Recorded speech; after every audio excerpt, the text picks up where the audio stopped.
دنیا کے تھوڑے مال پر راضی رہ، رزق مقدر پاک قناعت کر، اور دوسروں کی روزی پر آنکھ مت رکھ، اس طرح تو رنج نفس سے سلامت رہے گا۔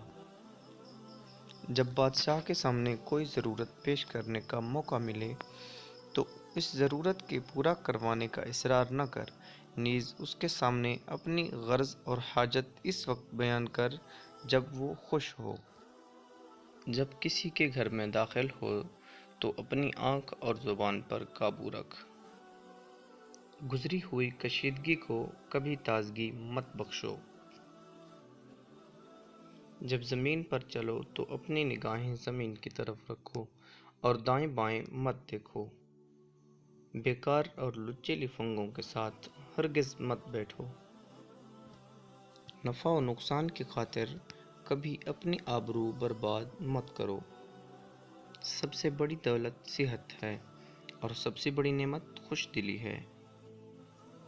خبردار، دو قسم کے لوگوں پر کبھی اعتبار مت کرنا، عہد شکن اور جھوٹے لوگ۔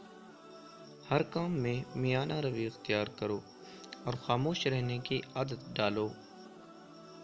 عزیزوں سے عزیزداری کے برتاؤ میں بس و پیش نہ کر اور ماں باپ کے وجود کو غنیمت اور نعمت جانو۔ مشورہ اگر لینا ہو تو صرف علماء حق سے ہی لو۔ اگر حاکموں سے سخت بات سنی تو ماتحتوں پر سخت لہجہ اختیار نہ کر۔